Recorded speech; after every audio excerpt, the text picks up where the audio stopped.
Saya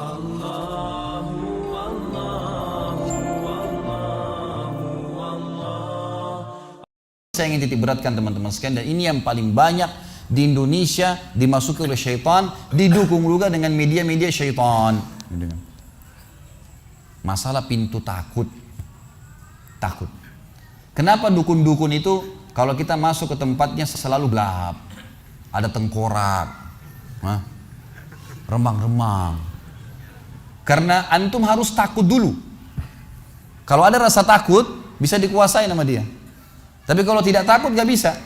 Orang yang mau dihipnotis, kalau akidahnya benar gak bisa dihipnotis tuh. Syaitannya gak berani. Gitu kan? Dan ini kita harus hati-hati teman-teman sekalian, karena pintu takut ini selalu ditunggang oleh syaitan. Saya kasih contoh begini. Kalau ada satu rumah di Indonesia ini, anggap di Bali sinilah, karena antum lagi di Bali. Ada satu rumah teman-teman sekalian, di situ ada orang bunuh diri, gantung diri. Kira-kira mau beli rumahnya nggak? Jawab jujur ya. Kenapa nggak mau? Hah? Setelah saya jelaskan malam ini, beli besok ya. Diskonnya buat saya. Baik. Banyak orang jawabannya takut. Kenapa takut? Ada ruh gentayangan. Baik, simpan contoh itu. Ada contoh kedua teman-teman. Ada satu rumah, tadi bunuh diri ya. Sekarang satu rumah dibunuh oleh perampok. Mau beli rumahnya nggak? Sama juga. Masya Allah cuma 3 orang yang jawab, yang lain berani semua. Nggak mau juga beli. Kenapa? Takut. Ada ruh gentayangan. Teman-teman sekalian, ambil dari saya malam ini. Dengan izin Allah, ini ilmu dari wahyu, bukan dari saya. Tidak ada ruh gentayangan. Nggak ada ceritanya dalam Islam kuburan terbuka pocongnya keluar. Nggak ada itu. Nggak ada tangan dari kloset tarik-tarik orang. Itu semua dusta, dusta. Perusakan akidah dari media-media syaitan. Sinetronnya, filmnya, segala macam. Manusia bisa berubah jadi singa lah, bisa beginilah, macam-macam. Dusta, dusta. Nggak ada dalam Islam. Nggak ada. Dari mana dalilnya? Nggak ada ruh gentayangan. Baik, dengarkan hadisnya. Hadis yang mulia, hadis riwayat Bukhari. Suatu hari Nabi SAW pernah mengantar jenazah sahabatnya. Waktu jenazah tersebut ditaruh di kuburan, kata Nabi SAW, kalau seseorang mukmin meninggal dunia, siapa orang mukmin teman-teman sekalian? Orang yang sudah menggabungkan antara rukun Islam sama rukun iman. Kalau antum syahadat sudah, muslim, alhamdulillah, sholat 5 waktu, zakat, puasa Ramadan, haji, sudah dikerjain.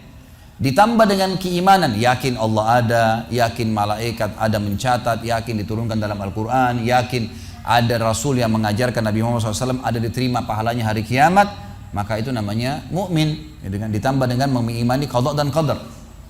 Kalau ada orang sholat, Allah ada nggak ya? Malaikat catat nggak ya? Hari kiamat saya terima nggak? Ini masih muslim, belum mukmin, masih level di bawah. Pertama muslim dulu baru mukmin. Makanya dalam hadis disebutkan ada iman, ada Islam, ada iman, ada ihsan, gitu kan? Ini level-levelnya. Nah, kata Nabi SAW, kalau orang mukmin menggabungkan antara rukun Islam sama rukun iman, sholat yakin Allah ada, sholat begini dan seterusnya, maka akan datang kepadanya 3 sosok malaikat pada saat meninggal. Dan ini teman-teman bukan dongeng saya ceritakan, ini hadis Nabi, berita wahyu yang pasti kita semua akan saksikan. Demi Allah ini benar, ini wahyu, gitu kan? Malaikat datang, di kiri kanannya malaikat rahmah yang membawa kain kafan dari surga, yang satu malaikat maut di ubun-ubun kepalanya sambil berkata, ya ayyatuhan nafsul mutmainnah irji ila rabbiki radiyatan mardiyah. Hai jiwa yang baik, keluarlah kepada rahmat dan pengampunan Tuhanmu. Kata Nabi SAW, ruhnya keluar lebih mudah daripada air dari mulut kendi, cepat sekali. Begitu keluar, belum sesaat keluar, ditangkap oleh malaikat rahmah, dibungkus dengan kain kafan dari surga, dibawa ke langit. Begitu dibawa ke langit, menembus 7 lapis langit, semua malaikat-malaikat di atas langit sana berkata, ruhnya siapa ini? Sungguh mulia ruh ini. Kenapa? Kata Nabi SAW, karena ruh itu mengeluarkan bau yang lebih wangi daripada bau kasturi. Semoga kita semua insya Allah termasuk.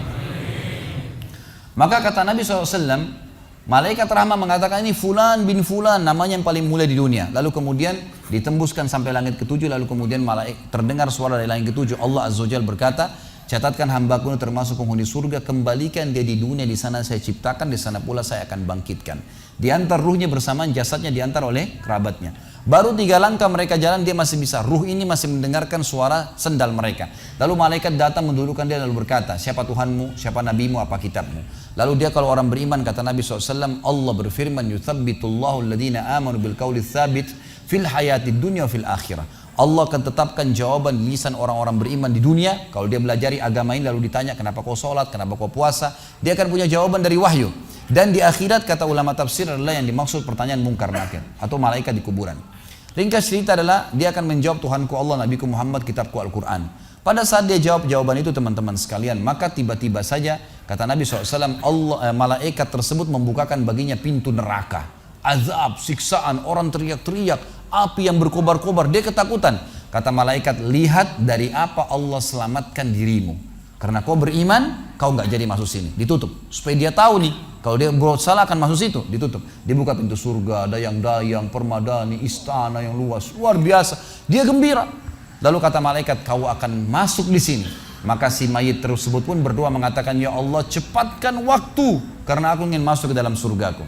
Lalu datang di sebelahnya orang yang tampangnya gagah, badannya bersih, wangi, saking sempurnanya kata jenazah ini. Ruh ini berkata, siapa kamu ini? Sungguh sempurna ciptaan Allah pada dirimu.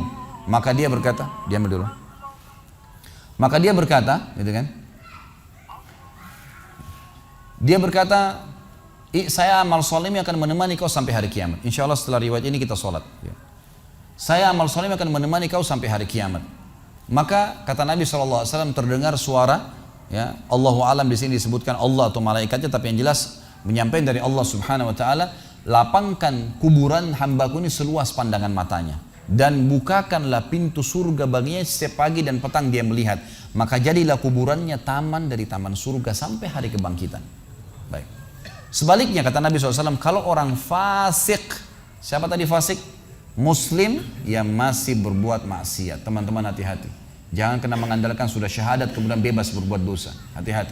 Fasik dan orang kafir proses matinya sama. Kata Nabi SAW, orang fasik dan orang kafir akan datang kepadanya 3 malaikat. 2 malaikat azab di kiri kanannya, 1 malaikat maut di bunuh-bunuh kepalanya yang berkata, hai jiwa yang busuk, keluar kepada kemurkaan Tuhanmu. Maka ruhnya berantakan di tubuhnya, tidak berani keluar.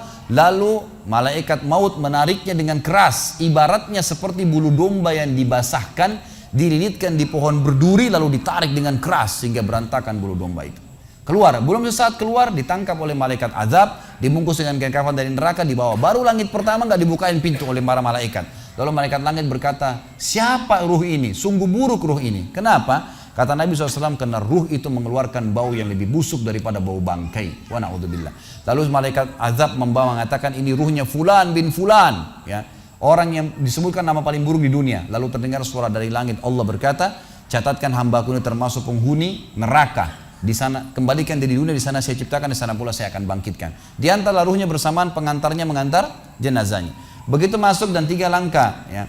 Orang-orang mengantarnya lewat, malaikat datang mendudukkan dia mengatakan, siapa Tuhanmu, siapa nabimu, apa kitabmu. Walaupun muslim, rekam baik-baik ini. Ya. Lahir dalam keadaan Islam, sesekali sholat, fasik, masih banyak maksiat, tidak tobat sebelum meninggal, sama. Jawabannya kata Nabi SAW dengan orang kafir, innama aqulu kama kana yaqulun nas. Saya nggak tahu, saya cuma ikut-ikut dulu orang bilang apa, nggak bisa jawab. Lalu kemudian dibukakan baginya pintu surga, dayang-dayang, permadani, istana, pemandangan yang luar biasa, gitu kan? Maka dia kagum, kata malaikat, lihat dari apa kau haramkan dirimu. Dulu kau bisa masuk sini, tapi kau tidak mau, ditutup. Dibuka pintu neraka, azab, siksaan, orang dipotong, teriak-teriak, kesakitan. Lalu dia ketakutan, kata malaikat, ini tempat kau selamanya, kau tidak akan bisa lari. Maka dia berdoa mengatakan, ya Allah jangan kau cepatkan waktu karena aku tidak ingin masuk ke dalam nerakaku. Lalu datang di sebelahnya orang yang buruk tampangnya, bau badannya nggak enak. Lalu saking buruknya kata jenazah ini, kata ruh ini, siapa kamu ini? Pergi dari saya, sungguh buruk ciptaan Allah pada dirimu. Maka dia mengatakan, tidak, saya amal burukmu yang akan menemani kau sampai hari kiamat. Lalu dalam penutupan hadis Bukhari ada 2 riwayat. Yang pertama, Allah Azza wa Jal ya, mengirim kepadanya malaikat yang tidak punya penglihatan dan pendengaran. Allahu alam bagaimana nih? Yang membawa sebuah besi. Yang kalau besi itu seluruh jin dan manusia bersatu mau membalik saja mereka tidak mampu. Bayangkan seluruh jin miliaran, seluruh manusia miliaran, balik saja mereka tidak mampu. Ini saking kuatnya malaikat tersebut. maka menghantamkan ke tubuh orang ini hancur, diutuhkan kembali lagi. Begitu terus sampai hari kiamat. Riwayat yang kedua mengatakan Allah Azza wa Jalla membuat dinding kuburannya merengut tubuhnya, menjepit tubuhnya sampai seperti ini tulang rusuknya. Kembali lagi. Kata ulama hadis digabungkan keduanya, dipukul sambil diremukkan, dikembalikan lagi. Begitu terus sampai hari kiamat. Maka teman-teman sekalian, dalil ini sebagai penutup dalam sesi pertama materi kita, teman-teman sekalian, dalil ini menjelaskan tidak adanya rugen tayangan dalam Islam. Gak ada. Kita tarik ke contoh tadi. Orang yang bunuh diri tadi berdosa besar bukan? Dosa besar. Berarti dia meninggal sekarang di kuburan lagi disiksa. Gak ada ceritanya keluar ganggu orang atau balas dendam. Gak ada waktu. Hancur, remuk, dikembalikan lagi. Begitu terus. Kemudian juga sama, orang tadi contoh kedua yang dibunuh sekeluarga, kalau dia muslim maka dia mati syahid. Matinya mulia bukan? Mulia. Berarti lagi nikmatin kuburannya taman dari taman surga. Nggak ada ceritanya tuh mereka keluar lagi ganggu orang. Gitu kan. Jadi mulai sekarang beli rumah yang banyak dianggap keramat tuh. Bacain surah Al-Baqarah dari semua syaitannya tuh. Harus yakin dengan sabda Nabi SAW, rumah yang dibaca surah Al-Baqarah tidak akan masuk syaitan. Nggak ada. Takut semua syaitannya. Baik, kita tutup dengan kata-kata saya teman-teman sekalian. Lalu dari mana kalau saya beli rumah saya pernah dengar suara bayi di atas rumah, atap rumah saya. Saya pernah dengar suara cangkul di belakang rumah, pintu bunyi sendiri, gitu kan. Itu semua permainan syaitan yang ada di sekitar rumah itu, atau Anda yang bermasalah. Harus diruqyah. Dibacain ayat, ada sihirnya tuh, mungkin pernah mandi dulu ilmu kebal, mungkin pernah ini, mungkin pernah bersemedi, apalah macam-macam yang khurafat ini, maka dia harus diruqyah. Jadi harus diobatin. Baik, begini contohnya, kalau kita lagi lewatin tadi rumah yang orang ada bunuh diri, ini kalau ada syaitan di sini marah dengan saya, tapi saya nggak peduli. Emang dia musuh kita. A'udzubillahi minasyaitonirrajim, gitu kan. Allah hancurin mereka, gitu kan. Yang jelas teman-teman sekalian, kalau kita lewat di rumah yang ada orang bunuh diri, gitu kan. Misal pagarnya 10 meter, begitu kita jalan 1 meter pertama, semua syaitan itu ngerumunin kita tuh. Tuh yang bunuh diri itu perempuan, matanya belalak, rambutnya panjang, keluar darah dari hidungnya. Terus dibisikin. Orang yang takut, manusia yang takut, maka pada saat dia balik ke tempat yang tadi syaitan bisikin dia itu, dia lihat betul nanti perempuan tuh. Karena dia takut, jadi dia bisa lihat. Yang takut saja yang bisa lihat, yang tidak takut tidak bakal lihat. Makanya kalau ada temannya jalan di sebelah nggak takut, tanya, kau lihat nggak? Dia bilang nggak. Kalau dia bayangkan nenek-nenek, dia lihat nenek-nenek temannya. Permainan syaitan. Maka orang beriman mustahil melihat yang seperti itu. Gak ada ceritanya. Atau dasarnya orang itu kena sihir tadi. Maka bisa melihat penampakan karena ada syaitan yang mengganggu dia. Dan dia dasarnya membuka diri untuk itu. Makanya harus ruqyah, obat. Gitu kan? Ada metode pengobatan, tentu bisa lihat di YouTube, ada ceramah saya, ruqyah syariah. Ya, nama saya diketik, insya Allah ada tata cara yang sudah saya ajarkan caranya mengobatin itu. Tapi yang jelas itu semua permainan syaitan, teman-teman sekalian. Dan inilah poin pertama, pintu pertama untuk takut kepada Allah Subhanahu wa taala, artinya semua selain Allah dalam makhluk jangan pernah takut dengan mereka. Syaitan pun yang biasa dianggap menakutkan bagi manusia itu dusta semua. Sampai sabda Nabi SAW mulia hadis Bukhari, siapa yang membaca bismillah, bismillah, maka syaitan yang ada di sekitarnya menjadi kecil seperti lalat. Jadi orang yang gambarkan syaitan besar itu tidak benar semua. Kata Nabi SAW dalam hadis Bukhari yang lain, siapa yang mau masuk ke rumahnya, lalu dia baca Assalamualaikum, salam warahmatullahi wabarakatuh, syaitan di sekitar rumahnya berkata kepada teman-temannya, tidak ada tempat nginap buat kalian malam ini. Salam saja sudah jadi benteng, gak bisa masuk. Kalau dia makan dengan baca bismillah, ya, dia baca bismillah, maka syaitan berkata lagi sama teman-temannya, tidak ada makan malam buat kalian malam ini. Gak bisa cuy. Dan syaitan tidak bisa membuka dan menembus tembok atau pintu manusia. Dusta semua itu tembus tembok, tembus pintu, dusta. Karena Nabi SAW yang bilang, syaitan tidak bisa membuka kembali pintu yang ditutup oleh manusia. Syaitan tidak bisa membalikkan ya, panci yang sudah ditutup oleh manusia. Maka padamkanlah lampu kalian, tutuplah panci-panci kalian, karena syaitan bisa menunggangi makhluk yang lain. Sebagai penutup hadis Nabi SAW, pernah ada seorang sahabat membawa tikus ditangkap malam hari. Pada saat ditangkap tikus tersebut, lalu sahabatnya tidak bunuh, dipegang sama dia, dibawa ke masjid. Dia bilang, ya Rasulullah, ini tadi, ya, saya tangkap di rumah saya apain hewan ini? Boleh saya bunuh atau enggak?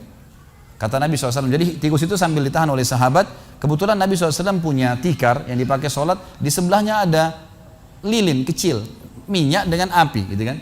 Lalu tikus ini sementara Nabi SAW bicara sama sahabat, lepas, menyentuh ya lilin Nabi SAW, lalu tumpah minyaknya di sejadah, di tikarnya Nabi, terbakar. Kata Nabi SAW, sesungguhnya hewan ini fasiqah, fuaisiqah, buruk, boleh dibunuh, gitu kan. Dan syaitan menunggangi hewan seperti ini untuk membakar rumah-rumah kalian. Tapi mereka tidak bisa membakar langsung. Mereka cuma bisa menggunakan hewan yang kebetulan lewat dan seterusnya. Seperti misalnya syaitan bisa menggoda manusia lain untuk mengganggu kita, gitu kan. Tapi untuk dia langsung tidak ada ceritanya. Itu semua tidak benar, teman-teman sekalian. Insya Allah.